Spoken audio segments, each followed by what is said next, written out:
You know, I'll never forget my old dad. When these things would happen to him, the things he'd say to me. What did he say?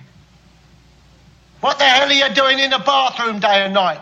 Why don't you get out of there? Give someone else a chance.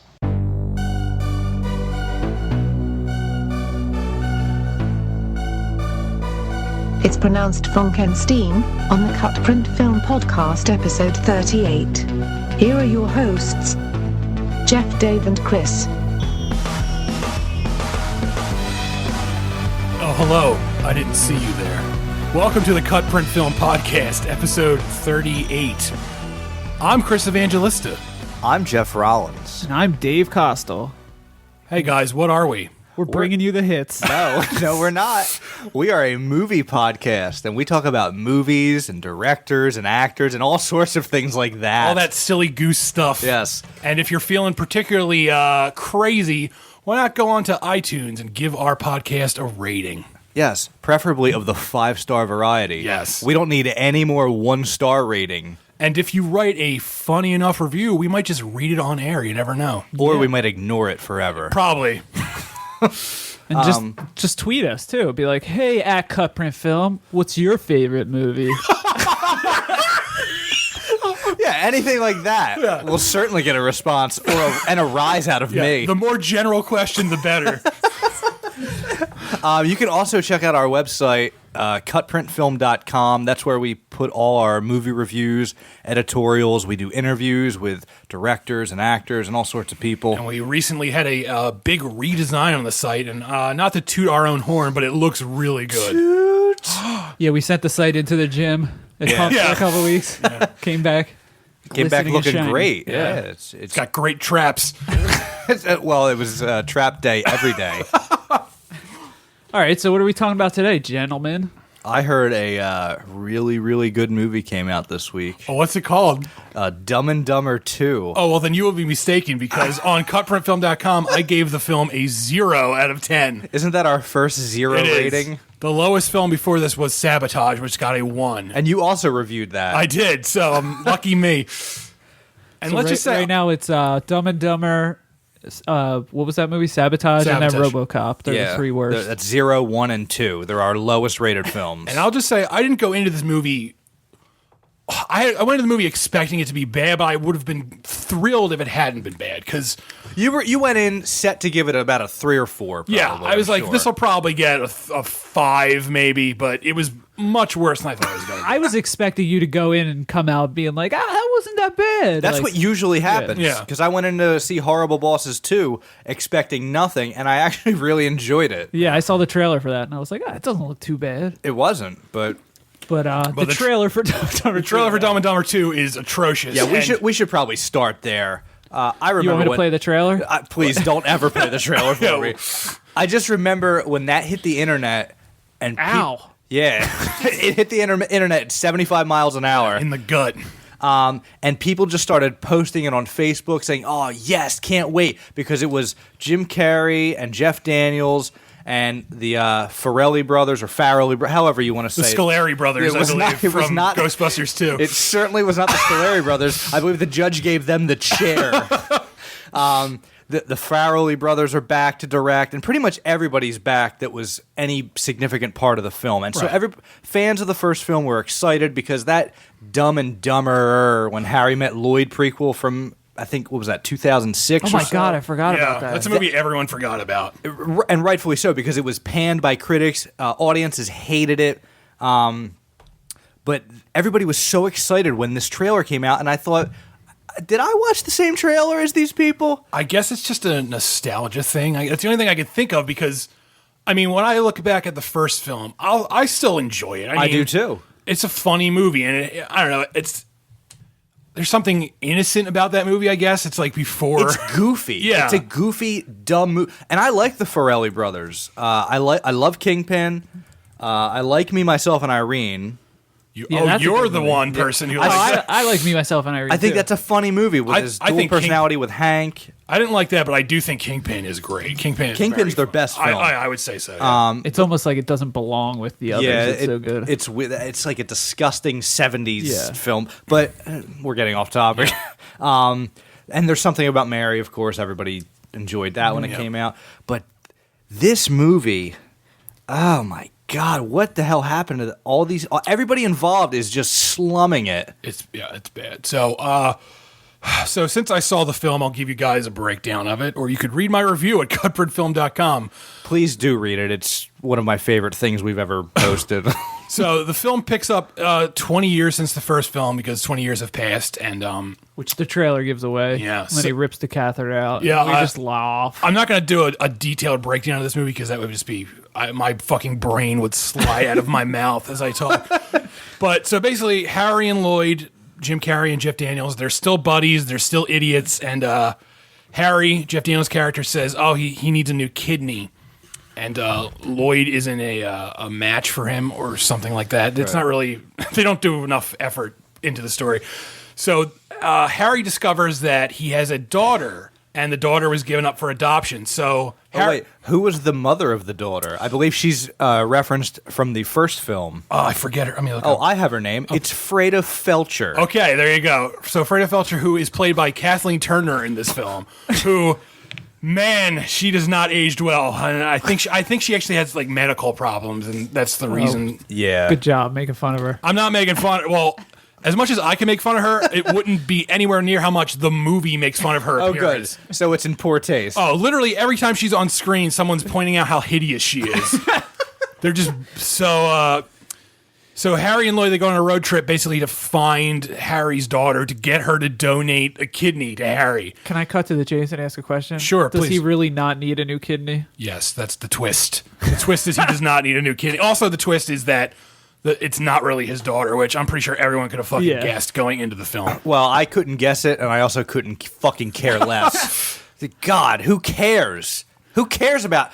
Did we need a sequel? No, we didn't. And the thing that struck me about this movie the most, other than how terrible it was, is it's really, really mean. And it's almost obnoxiously mean. Like, the first movie, it has dark stuff in it, like, the bird getting its head ripped off and stuff like that. But all the stuff that happens that's bad, it's done by the bad guy characters in that first movie. And even when Harry and Lloyd in the first film, they were causing trouble, they were oblivious to the trouble. They were just, because they're idiots. That was sort of the joke. Aside from Lloyd pouring the kaopectate into Harry's coffee and giving him that hilarious diarrhea. But like even that is there's sort of a stupid innocence to that. It's a juvenile prank. Right.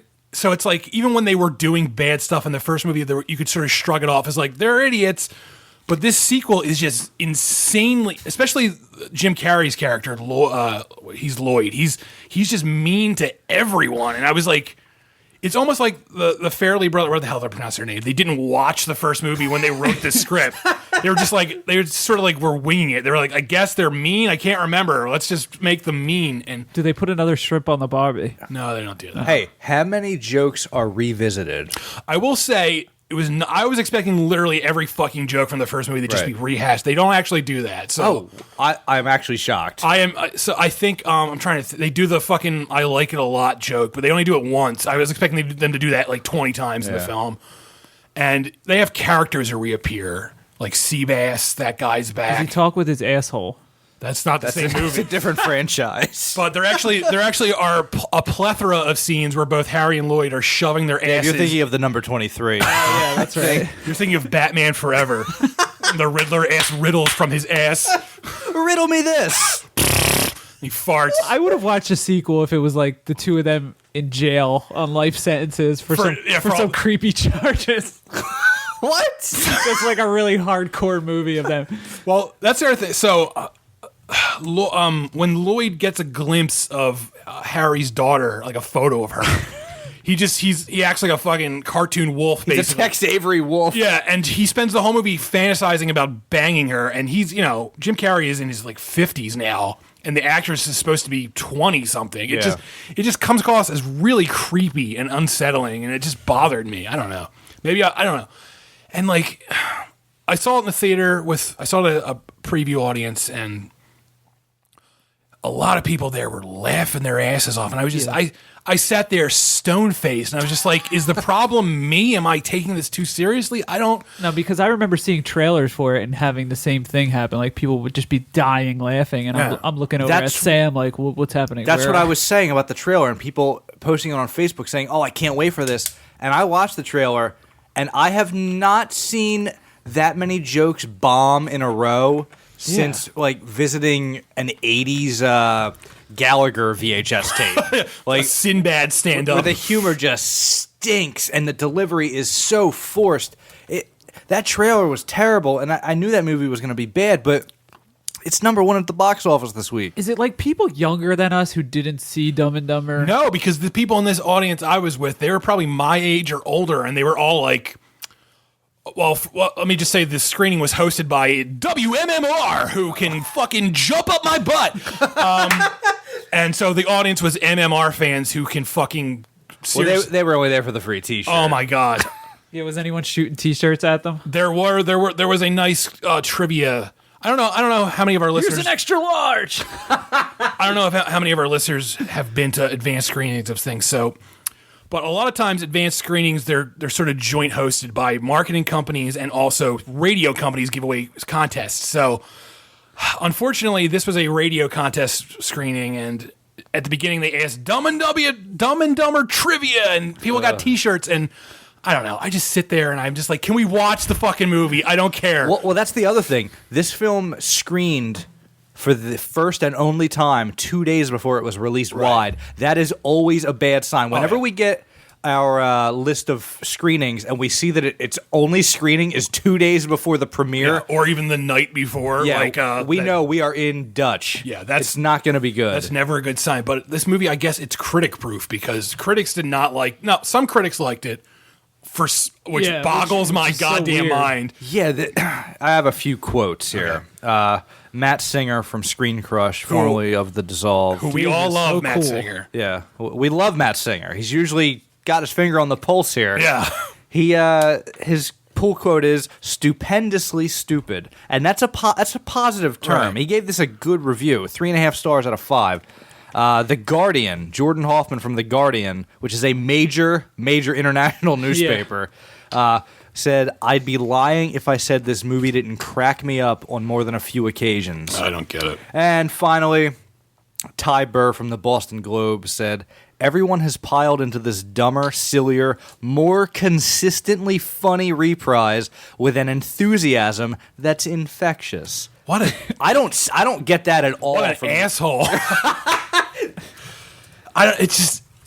Jim Carrey... I like Jim Carrey. I'll always like Jim Carrey, but I feel like it's been so long since he's done this type of like goofy rubber face role. He doesn't know how to do it anymore. Like what used to come so naturally to him back in the day, it seems really forced and painful to watch now. Here's the crazy thing. I watched the incredible Burt Wonderstone a couple weeks ago, and he is consistently the best part of that movie. Right. He's only in it a few times, but he's the funniest part, and he's doing that goofy cartoon character type role.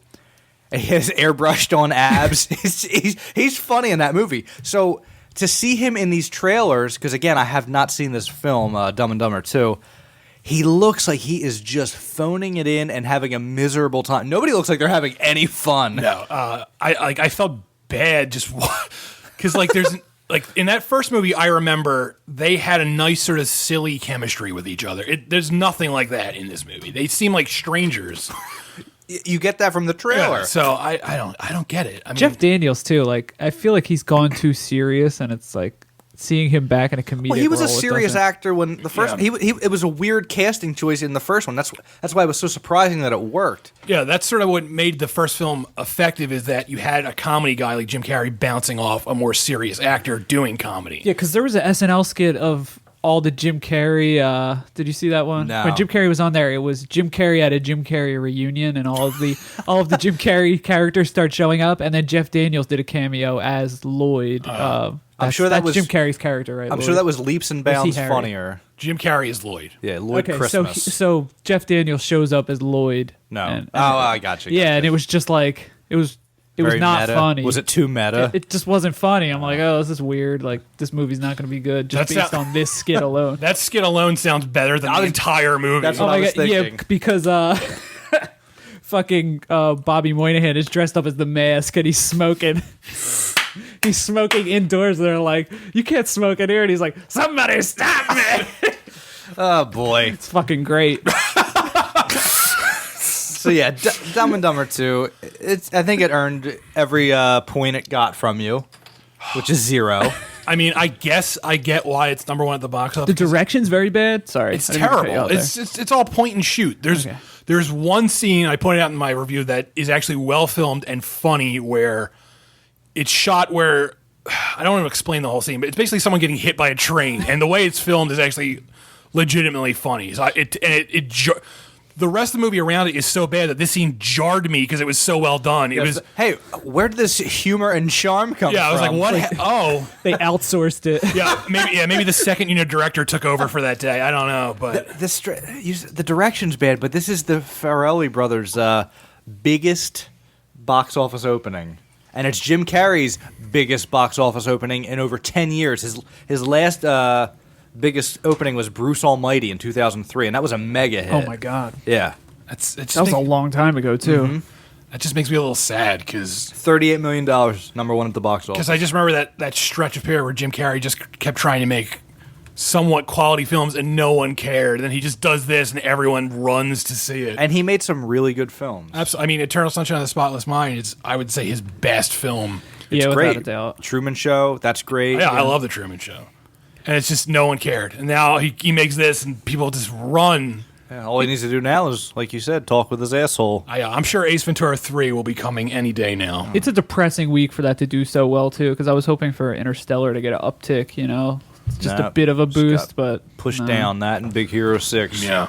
it's just instilling this horrible movie factor because studio execs see this and they're like, oh, let's make The Mask 3, and Please. You know what I mean? It sucks. It's just, that's the way it is. Just people, this is legitimate proof that you don't need quality to be successful. Just throw a bunch of shit that's recognizable up on the screen and people will run to it.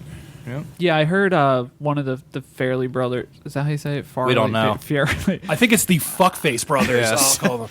He was on, I guess it was Ron Bennington's show Unmasked, and he was talking about how he kept reading this script to his stoner friends, and they would die laughing. Oh, well. So over the 20 years, they would keep begging him to read them the script while they were high, and he's like, I just knew I had to make it because they wouldn't stop laughing, and you That said it just might be the opposite of what I'd gauge my screenwriting prowess on. I will say that I can imagine if you were stoned out of your mind, you would probably find this film funny. Because it's all really dumb humor about farts and stuff like that. And I guess if you're stoned, you're Yeah, gonna. but you probably find Blood Diamond funny too if you were stoned. Well, Blood Diamond is hilarious. What's that stoner movie that came out a few years ago? Okay, you're really narrowing it Grandma's down. Boy. Is that- It's about weed. Oh, Your Highness. No, the one with Dave Chappelle Pineapple you're Express? thinking of, right? Pineapple Express is what I'm talking about. I'm going way back. That's a stoner film. But that is actually funny Yeah, because that movie's funny. there's jokes, there's funny dialogue, there's rapid fire humor.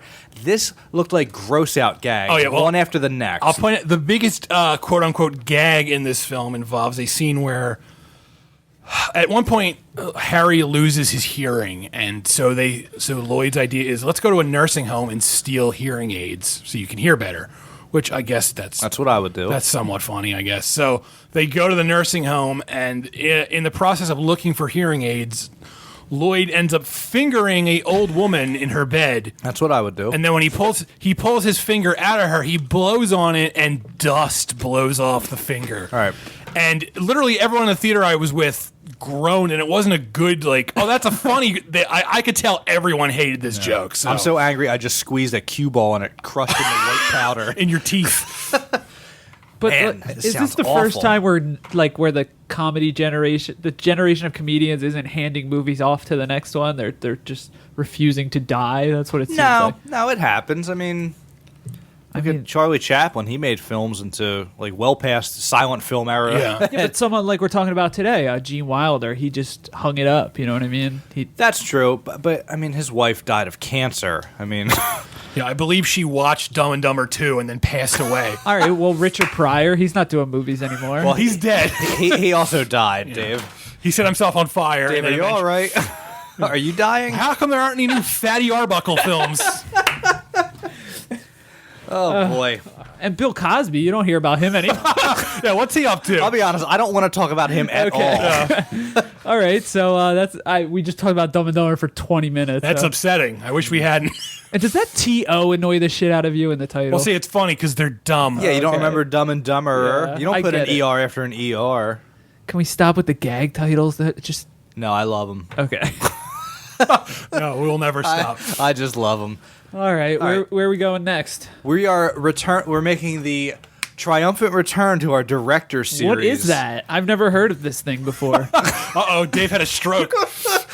That is where we discuss we watch and then discuss 3 films from a director's oeuvre.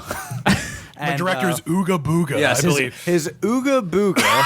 And then we judge them. Is it like Top Chef No, we don't judge them. We just have a discussion. on the chopping block? It's spanned over 3 episodes. So this is the first episode of our Mel Brooks director series that we've been teasing for 17 months. Also, I just went to look up Mel Brooks and I accidentally typed Mel Gibson, so It's the same thing. sorry, guys. We're going to have to end the show early tonight. So yeah, this is our Mel's director Diner. series. Director series on Mel Brooks. Hey.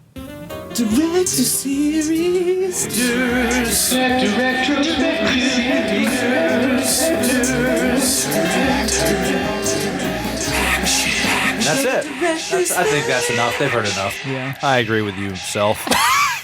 Past Jeff, younger Jeff. A little production there. Okay. Just some editing on the fly. So, today we're talking about Mel Brooks' 1974 film Young Frankenstein. Hell yeah. Do we have a little write-up on Mel Brooks? I Anybody do. wants to read? I've got something right here that I wrote myself and did not get from Wikipedia. Mel Brooks is an American film director, screenwriter, composer, lyricist, comedian, actor, and producer. He is best known as a creator of broad film farces and comic parodies. He began his career as a stand-up comic and a writer for the early TV variety show Your Show of Shows with Sid Caesar. He became well known as part of the comedy duo with Carl Reiner, the 2,000-year-old man. In middle age, he became one of the most successful film directors of the 1970s, with many of his films being among the top 10 moneymakers of the year that they were released. And his most well-known films include The Producers, The 12 Chairs, Blazing Saddles, Young Frankenstein, High Anxiety, History of the World Part 1, Spaceballs, and of course, Robin Hood, Men in Tights. He was also married to actress Anne Bancroft until she passed away in 2005.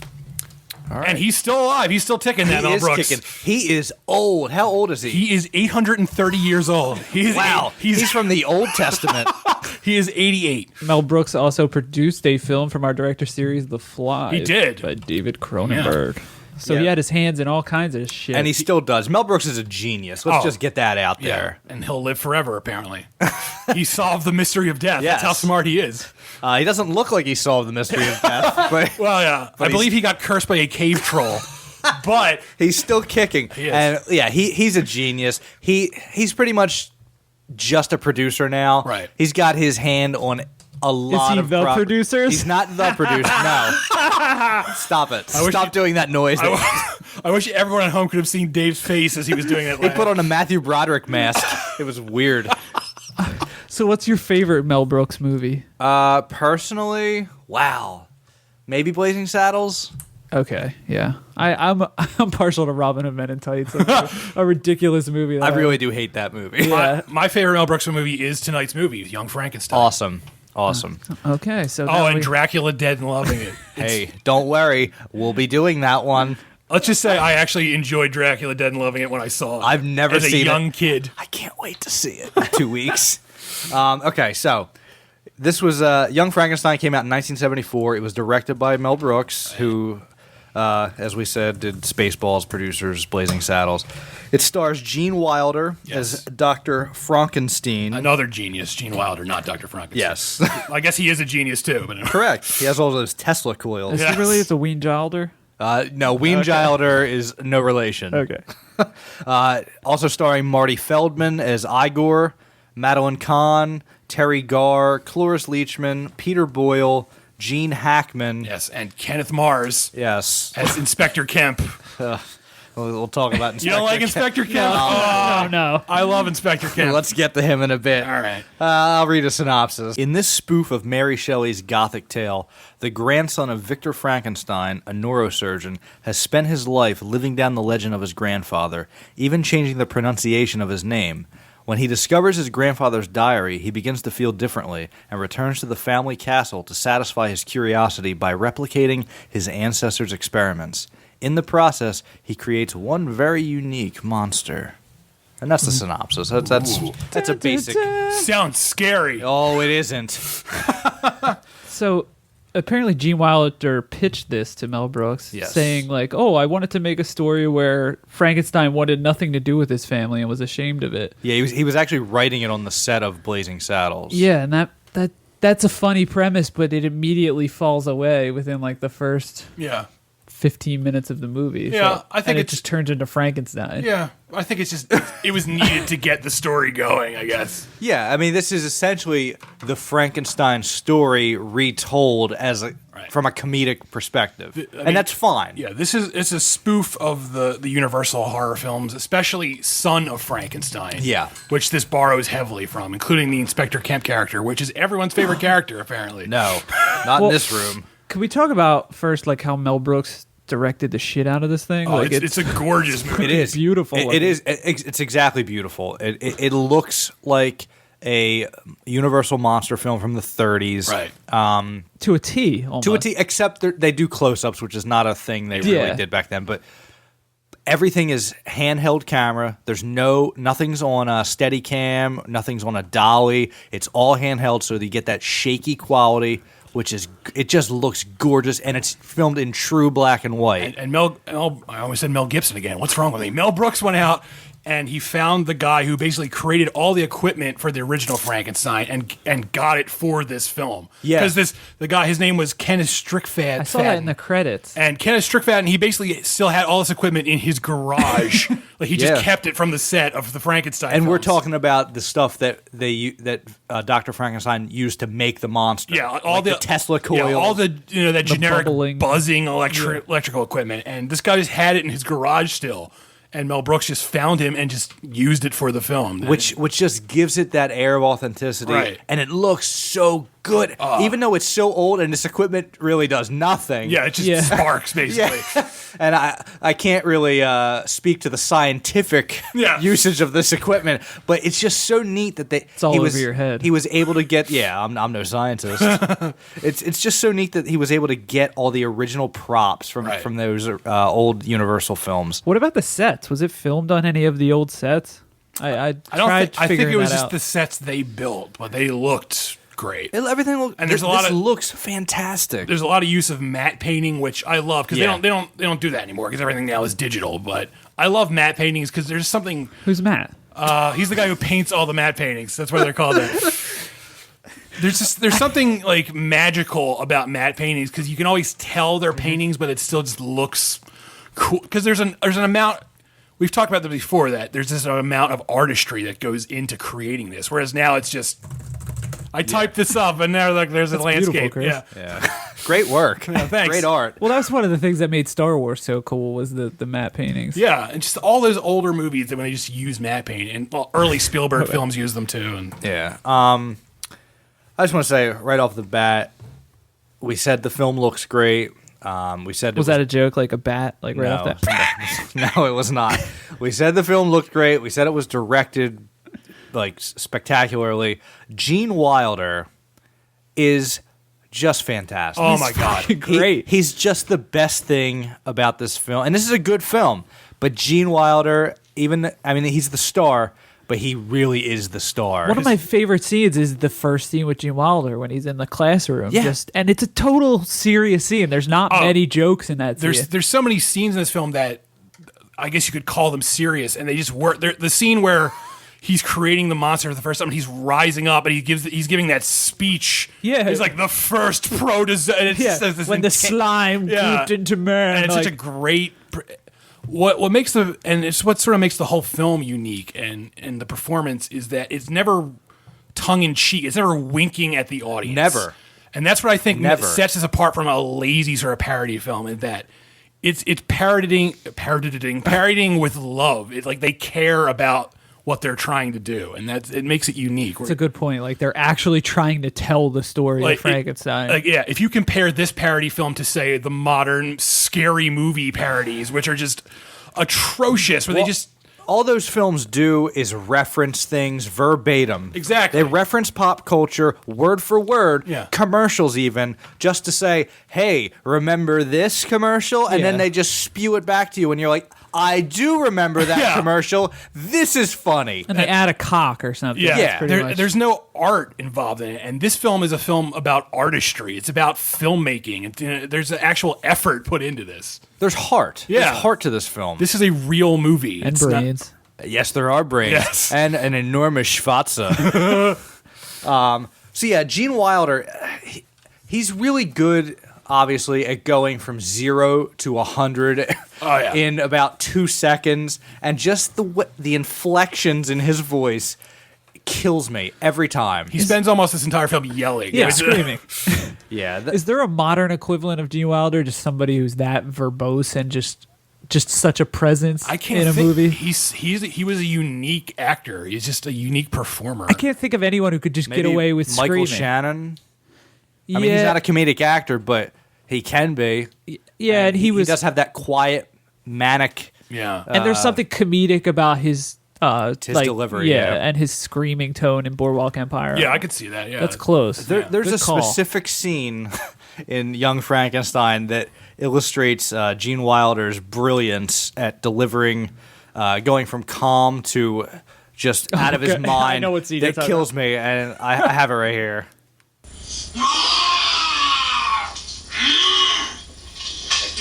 Let me out of here. Get me the hell out of here. What's the matter with you people? I was joking. Don't you know a joke when you hear one? Jesus Christ, get me out of here. Open this goddamn door. I'll kick your rotten heads in. Mommy! That scene had me crying. It's so good. And it has me crying now. I absolutely love that scene. It may be one of my favorite Gene Wilder scenes. I was thinking of the scene where he sat Igor down after. He's like, "Oh, sit down," and he just fucking snaps on him. He's like, "So did the you Abby get normals? Yeah. Abby somebody." Oh man. Yeah. So I mean, we could just list funny scenes in this film. Yeah. But which we're gonna do right after this. Oh. Was that an abrupt stop to the conversation? Yes, it was. Oh, I guess we have a break coming. It was like shooting me while eating a big Kahuna burger. Say what again? Come forth and let me tell you the tale of CutPrintFilm.com, a film review, editorial, and news website. Have they got any loot there? They do. Oh, I can't find it. Does anyone know where the loot is? I have one right here. CutPrint Film has a merry band of men. Do they drop the beat? Yes, they do. It includes More Like Radio, Joystick Jerks, and Anti-Fanboy. Lemons, lemons, lemons.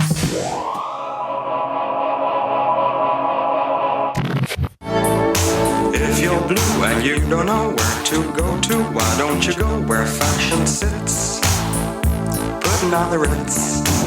Oh, yeah. Different types who wear a day coat, pants with stripes and cutaway coat, perfect fits. Built-in Frankensteins. Putting on the Ritz. How was this ever a hit? I don't understand. We're just three guys hanging out listening to Putting on the Ritz. None of us have shirts on. But we all have Spot. I blew that. That's my favorite part of the song, when the robot comes in. All right, well, that is obviously calling back to the scene where Gene Wilder where we list our favorite songs. where Gene Wilder and the Frankenstein monster, played by Peter Boyle, are dancing and singing to "Putting on the Ritz," which is another iconic scene. That's probably the most famous scene from this film. So, aside from Gene Wilder, there are some phenomenal performances in this. There are. Do you want to? The obvious next step would be Marty Feldman as Igor, who is just great and also steals every scene. Oh yeah, he's just the way he looks is enough to make you laugh. So. This movie doesn't exist without Marty Feldman. No, it doesn't. Like it doesn't hit at all. Yeah. I mean, I said Gene Wilder is the major star in this, and he's the best. But Marty Feldman has the highest ratio of jokes that hit their mark. Yeah. Every time. Yeah. Because there's a lot of bombs in this film. Like most Mel Brooks films, there's joke after joke after joke. And a lot of these jokes, like Chris said earlier, I think off air, they're dated. Yeah, a lot of the jokes, they don't hold up as well. And originally this film was twice as long, and it had even more duds in it. I couldn't handle it. I felt it was a bit too long. So basically, Mel Brooks and Gene Wilder, they sat down and they just did a marathon editing session and got it as tight as they wanted it to be, basically. Right, and somehow Marty Feldman came out on top of that pile because he really does have the highest ratio of jokes that are funny. Just his facial cues and stuff like that, it just cracks me up the way he looks. His delivery, his comedic timing is perfect. His facial expressions are great. He has these bulging eyes, and Marty Feldman's like one of those guys. He's dead now. He died in the 80s, but he's one of those guys that he was either going to be a homeless maniac or a comedic actor. He has a very distinct look. Yeah, he has light bulb eyes. Yeah. And he looks like a creep, but he's so funny. And he's just so smart at He knows how to deliver comedy. He's such a good comedian that a lot of his jokes in this film, they're the worst type of jokes, and they kill every single one of them. The first time you see him on screen, when he goes walk like this, just walk this way, and then he hands him the cane and makes him walk. That's such like on paper that is such a dumb joke, but it works so well. But see, I love stupid thing. I love stupid humor. I do where it's too, just silly and nonsensical.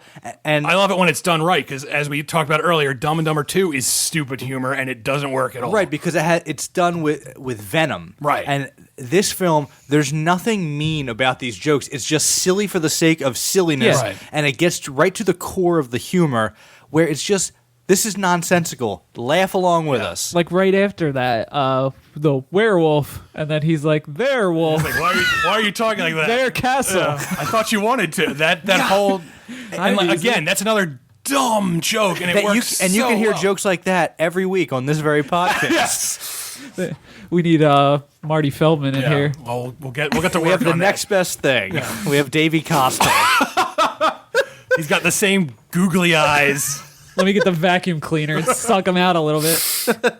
All right, so aside from Marty Feldman's fantastic performance as Igor, because, I would like to highlight Madeline Kahn as Elizabeth. She's also she's not in this enough. She's also another actress who has passed away, unfortunately. But Madeline Kahn was incredibly talented, and she's in Blazing Saddles as well. Yeah, and she plays Elizabeth in this, Dr. Frankenstein's fiance. Yeah, and she's a crazy person. She's just ridiculous, she has a mental illness, and she doesn't want to touch Frankenstein. So they rub elbows in the very first scene where he says goodbye to her instead of kissing her. She's a very broad sort of performance, but it works. It's a prude character that until she basically has sex with the monster, who has a giant dick because he's a giant. It's a schwarzer. And she falls in love with him. Which is a rape scene played for laughs. It is, but it's sort of okay, I guess. That's also 1974. Hey, if you want to see rape played for laughs, why don't you watch Yellowbeard, another film connected to Mel Brooks starring Madeline Kahn. And there's plenty of rape jokes. That movie's terrible. Anyway, so back to this good movie. Madeline Kahn is great. I really liked... it's not... Her performance isn't as good as Madeline Kahn's, but I liked Terry Garr as Inga. It's a little less nuanced performance. It relies too heavily on... Look at her goofy accent. Boobies. Yeah. She's gorgeous in this film, She's though. So gorgeous. Her face is beautiful. And then she got cursed by a cave troll again, I guess. So. Time has not been kind to any of these people. Yeah, she's that typical, German... The cave troll's name, by the way, is Gene Wilder. I don't know if any of you have seen him lately. Yeah, he has not aged as well, yeah. Ooh, he looks like like John Adams now, I believe. he looks like a potato that was left in a cave. Wait, he looks like the same way John Adams looks now. Yeah.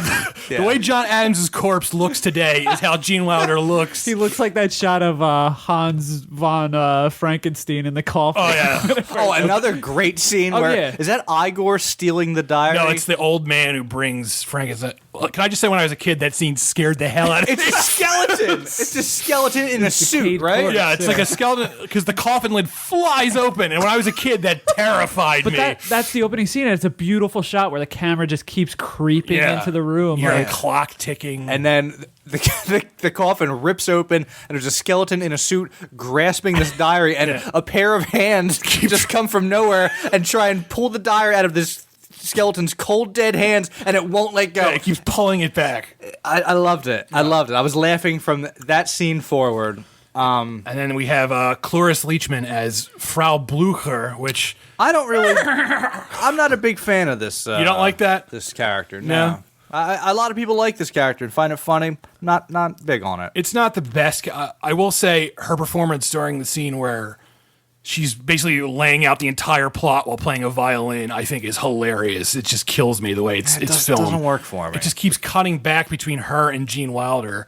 And every time it cuts back to her character, she strikes another note on the violin. And then that's just so silly. I love it. And yeah, I felt she was an unnecessary character in the film. Like, the plot could have worked. Speaking of unnecessary characters, though, let's get to what's the character's name? Inspector Kemp? Gadget. Oh, Inspector Kemp. Yeah, Played he by might as Kenneth well Mars. be Matthew Broderick as Inspector Gadget.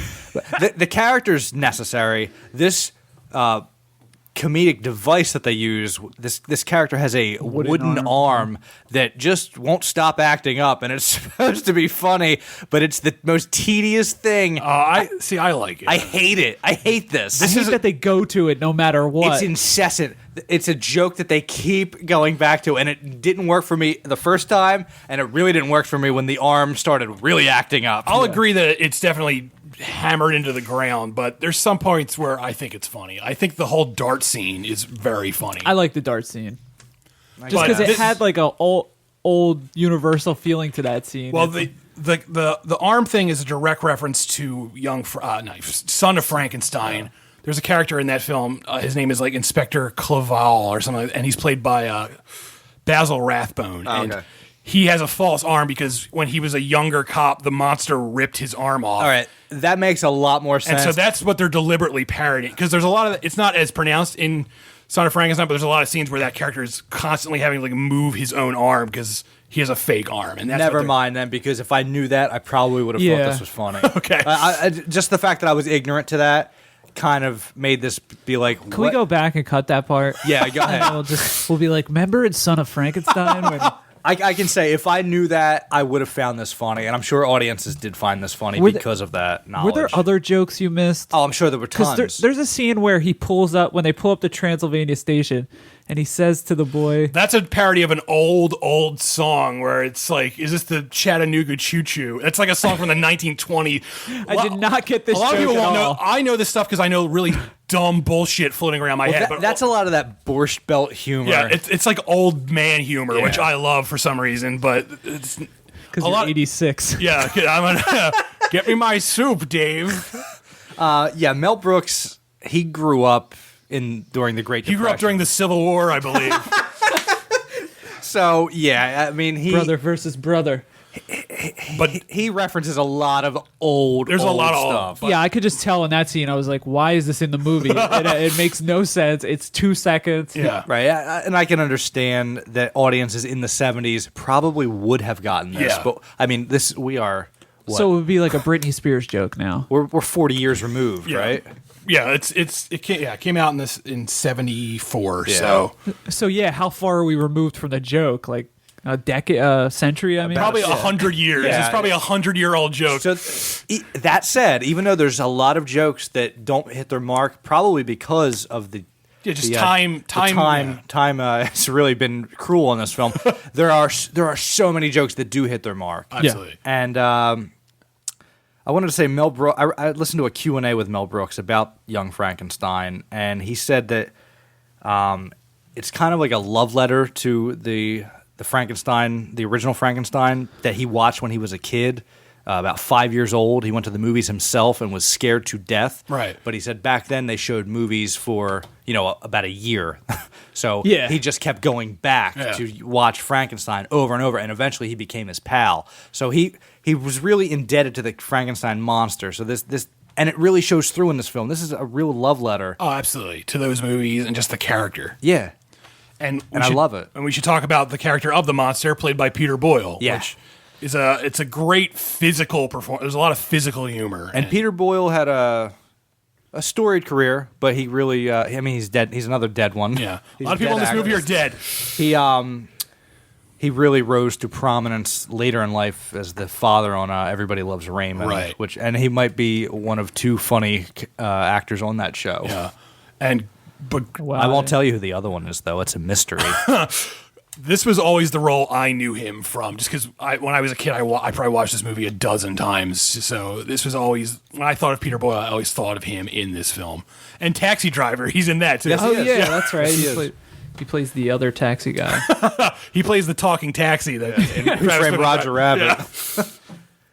Yeah. But it's Peter Boyle is great as the monster, and he's great both when he's the hulking, brainless monster, and then I love him when he's the sophisticated monster who can just talk and just that whole ending speech he gives where the villagers come in to basically kill Dr. Frankenstein, and Peter Boyle delivers this sort of touching, passionate speech about why Dr. Frankenstein isn't a bad guy. And it's so well done. Because Dr. Frankenstein, in the climax of the film, he gives a little of his genius to the monster. Right. And so Transference. Instead of being this bumbling fool idiot, the monster can now, speak eloquently. And that itself is just a joke on its own. Because he's reading the Wall Street Journal in the final scene in bed with Madeline Kahn. Right, so yeah. And while she's telling him that poopy undies go in this bag. It's like, I put a hamper in the... He's reading the Wall Street Journal, but he's still shitting his underwear, which is it's hilarious. That's what I like about this movie, because even though it's like a love letter and it takes Frankenstein, like the original, seriously in telling that plot, it also adds these little scenes that make no sense on their own. Like the brain department scene is one of my favorite scenes of the movie. God, that's funny. And it makes no sense. What the fuck is a brain depository? Yeah. It's like, yes, that's where Igor is originally sent to fetch the brain of a genius. But he drops it. He drops it, so he just takes the brain of a murderer. An abnormal brain that's just sitting there. Is that what it says? It says abnormal? It says abnormal because later, do not use. And that's where the Abby normal comes. Because he says, whose brain was it? And he says, Abby somebody. But just the fact that it's labeled do not use, as if somebody is using these brains for that's the stupid humor that I love. And that's why I picked Mel Brooks for the director series, because I wanted to touch some movies with just dumb, silly humor. Mel Brooks, I would say, is one of the few comedy directors who can be thought of as a great director. There's something about comedy. Oh yeah, he has a technique to him. There's something about comedy that doesn't lend itself to, like, when I think of great filmmakers, I very rarely think of a comedic filmmaker. There's just something about that. Well, that's because the comedy genre usually relies on the performances and the written material. That's true. Yeah, the visuals don't necessarily have to be great. It's usually just a point and shoot type deal. Yeah, it's just like a delivery system for jokes. Unless you're somebody like the Coen brothers, Woody Allen. Yeah, okay. He knows what to do with a. I mean, I'm not a Woody Allen champion, but he does know how to frame a film. Yeah, he's a filmmaker. He's not just a guy shooting comedies. Mel Brooks almost makes exclusively these satire parody movies. Yeah. And I can't think of any of them that are shot. The only one I can think of would be like the Zucker brothers back when they were good, who made the Airplane movies. Yeah, like their early films are good. Even the first Naked Gun movie, I would say, is funny, and then eventually they became horrible. Oh boy, did they sour. So, what about what's his name? Who did like Adam McKay? Is that his name? For Adam McKay, yeah, Zoolander. Did he do that? I don't like those movies. Aren't horrible looking. Adam McKay did Anchorman and Step Brothers and stuff like that. Those are okay. I mean, you know what? I'll say that those are filmed from a definitely a comedy expert's point of view. Like, everything is filmed the way it is because it's funny the way it looks. Yeah. So I'll say, Adam McKay is definitely in that league. I mean, Ben Stiller directed Zoolander. Never mind. Whoops. Even Ben Stiller, while I don't think he's a great director, he at least tries to make his movies look like movies. He puts effort into them. Like The Cable Guy, which we have an article about on CutPrintFilm.com. We do. That's not just a comedy. That he put actual effort into making that a film, and there's just something to be said about that. Because when I think of modern comedy filmmakers, I think of Judd Apatow, who everyone loves, and I don't think he's. Even though I liked 40-Year-Old Virgin when I saw it, those movies, they're not well directed. He's a point and shoot director. Yeah. I saw, I forget who wrote this tweet. It was a film critic, and for some reason I'm blanking on his name. But he, after seeing the screening of Horrible Bosses 2, he said, "Did anybody else notice that this film looked like it was shot on an iPhone?" And he's right. And that's what the 40-Year-Old Virgin looks like. Right. It looks like it was shot on a phone. And it doesn't matter how it was shot because the jokes are all that matters. Yeah, and that's a funny movie. I mean, it was when I was... Whatever. It's a fine movie, but there's no artistry into it, and that's I think is why we're so. Yeah, well, that was his first movie, right? He gets more of a flair as he goes along. I would say no. I say most of his movies they all sort of they have that same sort of point and shoot. Visually, they do absolutely nothing. They're visually boring movies. Anyone could have shot that sort of film. I would definitely say Adam McKay is more technically. Yeah, he's definitely more technically proficient. Yeah. And James Franco, he's a great director. No, he's not. You stop it right now. And just, I want to talk about... I'll pull your teeth out one by one. I want to talk about the music in this film, which I think is gorgeous. Yeah. I love that the violin suite, I guess you would call it, that plays... Beautiful. It's a beautiful... And that's another thing. When I think of comedies now, I can't think of a comedy that has a great musical score that's a modern comedy. And it just goes to saying so much about Young Frankenstein. Yeah, Guardians of the Galaxy would be the closest thing, but that's not a score. Those are I'm talking about a memorable score for a comedy. I can't think of a modern one. I mean, Ghostbusters has a memorable score, but that's not a modern film. I mean, so it just they don't make movies like this, especially comedies like this anymore. Well, they don't make anything like this anymore. No, this watching this was kind of a mind fuck because you're just like, this is gorgeous. It's black and white. It's hitting all of the classic notes while doing something completely original. Yeah, which is what's cool about it. That's what gives it its value. Absolutely. I think. But I would love somebody to do something like this, and I guess the closest thing would be maybe like Inherent Vice, or maybe, what Wes Anderson does. Yeah. Like the way it captures the nostalgia. I mean, I guess you could say Tarantino sort of does that with his films. I mean, his films are all him stealing from other filmmakers, basically, but in a loving way. Mel Brooks went to Warner Brothers, I think, first with the idea for Young Frankenstein. And their Warner sister, Dot. Yes. Yakko and Wacko and Dot were all present in the meeting. And the Hullo nurse was there. And he pitched this film to them, and they loved it. And he said, all right, great. We'll be in touch. We'll get those papers over to you. And he said, as he was walking out the door, he said, oh, yeah, and it's going to be in black and white. And he walked out the door. And they said, whoa, come back.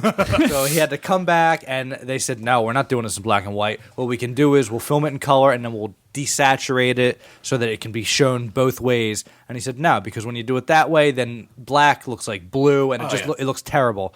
So they said, no, we're not going to do it. He said, okay, see you later. And then he went to Fox, and they gave him everything he wanted. And thank God, because if this weren't filmed in true black and white, I'm not interested. No, me neither. Yeah, it would not, like... I've seen set photos, and the set photos are in color, and it just looks wrong. Oh, I'm gonna look them up because like the monster is they actually put the makeup on the monster, and they did this with the old Universal films too. They paint the monster a sort of bluish green, and that's just so it'll show up as pale in black and white, and it looks weird when you see them in color, and it's just it would not have the same effect it does. Yeah, it just looks so authentic, and if you didn't know, you would think that you were watching a Universal monster movie. If you were just flipping channels and this was on like TCM one day, you would think, oh, this is an old Universal, and then you would realize, never mind, Gene Wilder's screaming. And his hair is insane. The only thing I gotta say that I didn't like was I think the film drags in the middle. It gets a little... Definitely. Oh, we have to talk about Gene Hackman, who we didn't bring up at all. Which Okay, well, that would be the middle of the film. Okay. And that's the only bright spot in the middle of the film for me. But yeah, so yeah, go back. What just dragged to you about the middle? I guess after the scene that I played where Victor Frankenstein has his freak out. Right. From that point to when he tap dances with the monster, it is just a bore to me. Think so? That is the area where most of the jokes don't land. Mm-hmm. We don't see a whole lot of Igor, so there's not much. Yeah. He's not doing much. It's more Gene Wilder and Terry Garr and not Madeline Kahn, Cloris Leachman. Cloris Leachman. And she's my and the inspector. Right. It's those four, and it doesn't work for me. It just drags. It drags on and on and on. And that's where it deviates most from like the traditional Frankenstein story too. Yeah, that's true. That could be what it is. But in that darkness, we do get this bright spot where the monster, he's on the loose. Yes. And again, this is a direct parody of scenes from the Universal films. Yes, he visits the little girl, and I liked it when he visits the little girl. Oh my God, I think he's going to throw her down the well. I love the way he sits on a seesaw and she flies through the air and lands in bed and then is magically covered by her covers. I will say that made me laugh because that just brought me back to the Three Stooges. Yeah, it's so ridiculous because it's not just that she flies into bed; it's that the covers cover her. That's what makes it so ridiculous. And then after he visits this little girl that he would have killed in the original film, yeah, because she says, "Oh, we're out of flowers. What do we do now?" And Peter Boyle does this thing where he shifts his eyes from side to side, and that's such a corny Keystone Cops kind of joke, but it works so well just the way he does it. So then he visits a hermit, played by superstar Gene Hackman, a blind hermit who's all alone, who was already famous at this time. Yeah, he had done The French Connection. Already. And at the time, this was an uncredited cameo, so no one knew he was going to be he was in the movie. Matt Damon of this movie? Yeah, he was the Matt Damon of this film. So he asked Mel Brooks, hey, I would really like to be in this. Yeah. I don't care if I'm given any name drop or anything like that. I just want to be a part of it. So he wrote him into the hermit role, and he's great. It's all physical stuff where he just keeps, because he's blind, he just keeps pouring soup onto the monster's lap and lighting the monster's thumb on it. It's just, it's so silly, but it's so great. And yes, he decides to have a cigar and then lights Peter Boyle's thumb on fire. And then the which is the second flaming finger joke of the movie. And the kicker to this whole scene is, and Gene Hackman improvised this line. Basically, the monster runs from the room just screaming because he's tired of getting hurt. And so Gene Hackman comes out and he says, I was going to make espresso. And while you watch that scene, it fades to black. And the reason it faded to black is because that line was improvised, after he said it, everyone on set started laughing. So they had to fade the scene out or else they wouldn't be able to use it. There was a lot of that going on, especially with Marty Feldman. Yeah, I read that a lot of the stuff was improvised. Oh, most of his stuff was improvised. Everything with like the hump is improvised. And people had just shifting sides. Yeah. People would have to leave the studio because they couldn't get a good take when he would say something that surprised them. God, I just wish love I could hearing be there stuff for like something that. like just that. to like be a fly on the wall, basically, when they were just filming this. And I read this too, that they were having so much fun making the film that as it got to the end of shooting, Mel Brooks started writing additional scenes just so they wouldn't have to stop making the movie. And like that's like an adorable story to me. Yeah, it's like an adventure. Yeah, like we have to keep making this movie. We're having so much fun. And it looks like everybody's having fun, too. Yeah, you can just tell that everyone's having having joy in everybody's eyes. Yeah, unlike Dumb and Dumber 2, where they feel like they're being held at gunpoint to make this film. All right, well, I think we did it justice. I really did like this film. Aside from the middle act where it drags, there are still, like we said, there's bright spots. The girl flying through the window and being covered up by nothing. And I think that's true of pretty much any comedy you can. There are very few perfect. I think like Ghostbusters is like the one perfect comedy I can think of, and maybe like older like Cary Grant comedy. Like there's a movie called Bringing a Baby with Cary Grant and Katharine Hepburn, where they're raising a tiger, and that movie is ridiculous, but that's a perfect comedy. And I'd say Chaplin's Modern Times. Yeah, like the older stuff, but. So any comedy, you're going to have hit or miss jokes, but this film, it hits far more than it misses. Agreed. I agree.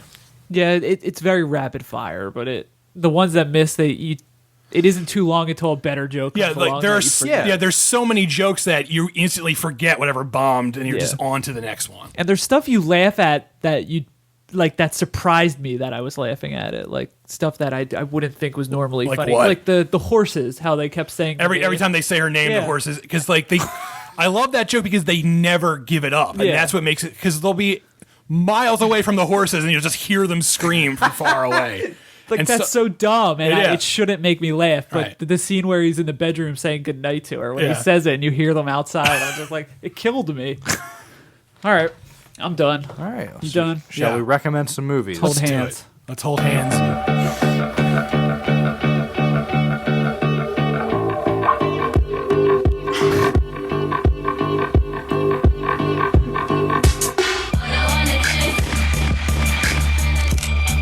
Pick the movies.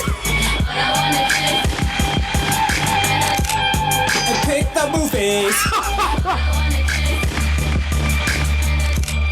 And pick the movies. And pick the movies.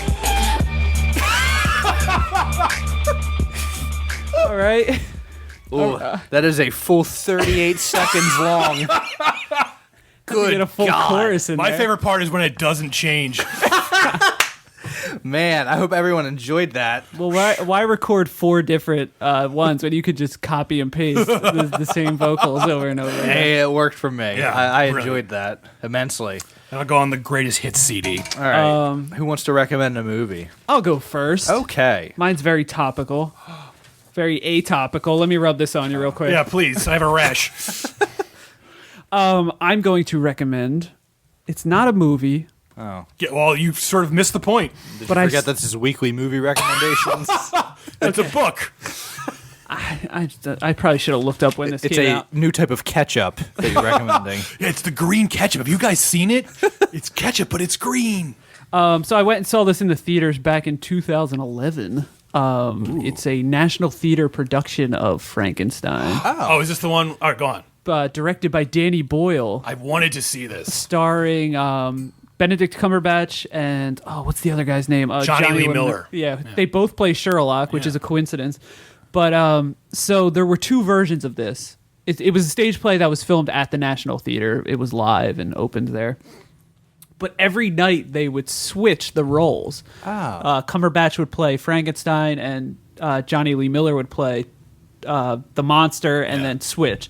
So I saw the version where Benedict Cumberbatch was Dr. Frankenstein, and Johnny Lee Miller was fucking amazing Really? as the monster. This is the best by far. I really wanted to see this. I just never got around to Was it. it better than De Niro? Oh, man, that movie. This is the best thing related to Frankenstein that I've ever seen. The best production of it. Even in better any- than Frankenhooker and A great film. And a great opening scene. or Billy the Kid versus Frankenstein. oh, maybe not that. But just Johnny Lee Miller is so good as the monster that when I went back and watched because there's like trailers you can watch of Benedict Cumberbatch playing the monster, he's not as good. He just seems like he'd be a better Dr. Frankenstein. He's so good as Dr. Frank. That's the thing, is that they fit those roles, and when Yeah. you switch them, it's kind of like off. But it's so cool the way they did it. I wish they would like release this somewhere because I wanted to see it. Yeah, so I didn't know. Apparently, it re-releases in some theaters every now and then. Yeah. I was just in Princeton last weekend, and they were playing it there, which is what reminded me of it. But I'm sure you can find it Like a bootleg, if you will. somewhere. So this is kind of like when Van Halen toured with Sammy Hagar and David Lee Roth, Yeah. and every night they would switch who sung for them. Exactly.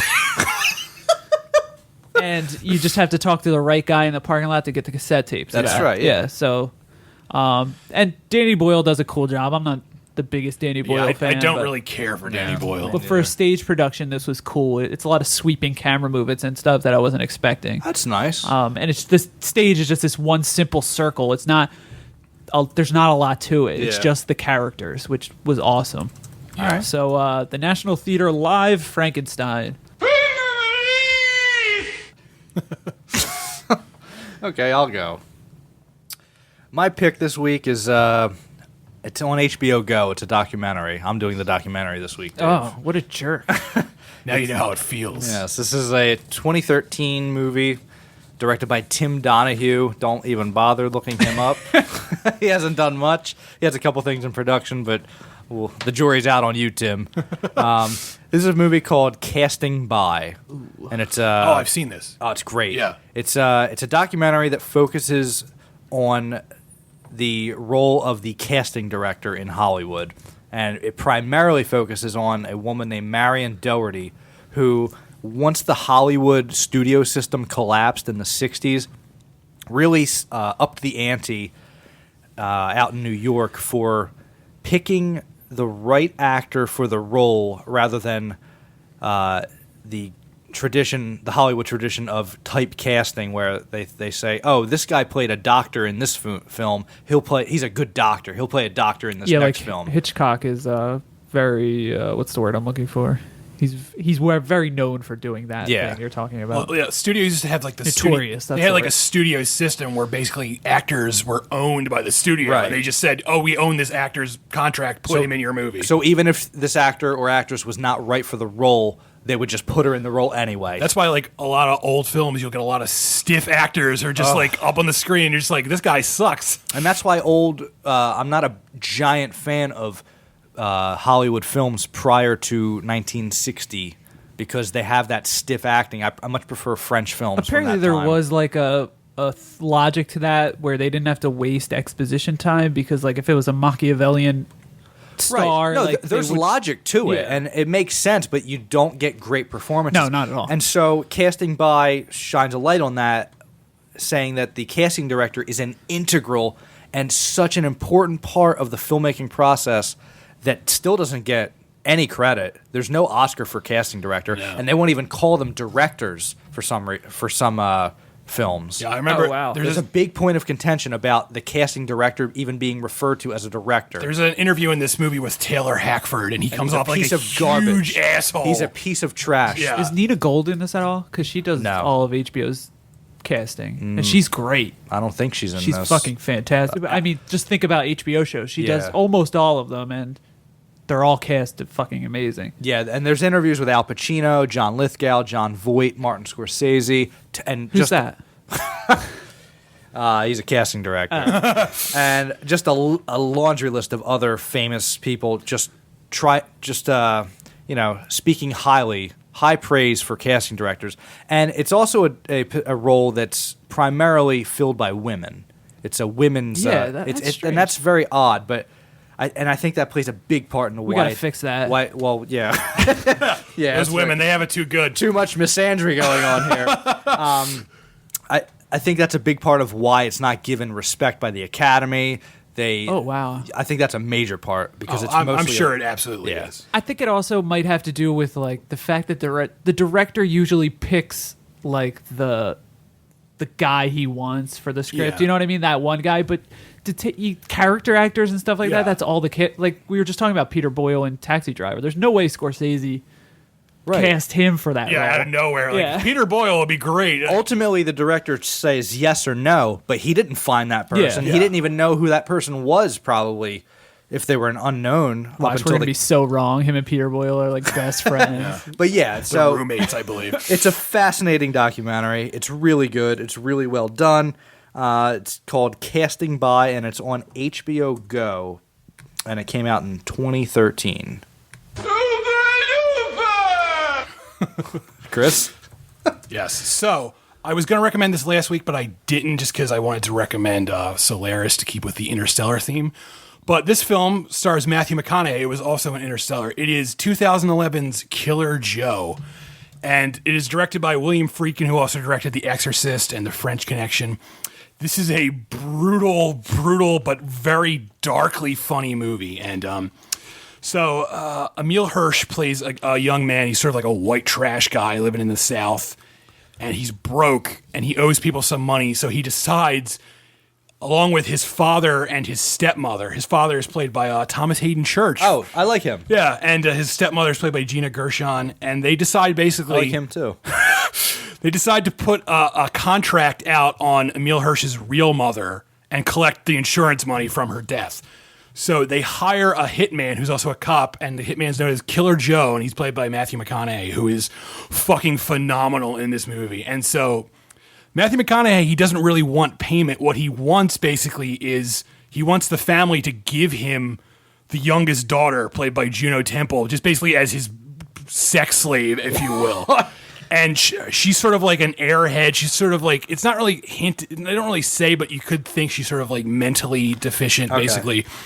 And she's sort of like this sweet, innocent girl who doesn't know any better. And and so Killer Joe and Juno Temple's character, his name's Dottie, they develop this sort of weird, almost sweet relationship, but not quite. And it's just, it's a brutal. It's one of the most brutal films I've ever. I don't want to spoil it, but there's basically a 20-minute sequence at the end of the film, which is just nonstop violence, just going on and on. I am going to watch. Yeah, this. me too. I've only seen it listed, and I thought, well, the name of this movie sounds absurdly bad. I will not watch it. Mighty Joe. Mighty Joe Young. Yeah, Mighty Joe Young. McConaughey is so good, and it's a scary performance because his character is just basically just this unrelenting psychopath, basically. It's odd that it's a sequel to Contact. Yeah. Is this Meet Joe Black? Yeah, exactly. I'm just going to say yes to every title you said. I just looked this up, and we're doing great improv. There's some naughty pictures of Juno Temple, No, so that's not where I thought you were going. And I don't care. She is a cutie, but yeah, there's I so much want to talk about this last scene of the film, but I can't give it away because it's a spoiler. But so if you at home watch Killer Joe, tweet at us what you thought of the ending sequence because it's really brutal. And tweet us what you're snacking on right now. Yes. We really want to know. Show us the chip and dip. That's it. That's the end of the show. If you're just tuning in, you failed. Yeah, I don't. You're Something's wrong with your OS. I think you need to roll back to the previous version. Your Stitcher player is malfunctioning. Squarespace. No, we don't. We're not advertising. We're them. not. No, not yet. Well, what are we advertising? I don't know. Why don't you tell us, Chris? Well, I have a book. It's called The House on Creep Street, and you can find it on Amazon.com. So won't you go and buy it? Won't you? Please. You should. Also, there are some other websites you can check out. What are they? CutPrintFilm.com. Yes, CutPrintFilm. Yes, Google. Google.com. Huffington Post. The all new and improved CutPrintFilm.com. Please, yeah, go check out the website. Check out our new... Tastes like meat. That's our new slogan.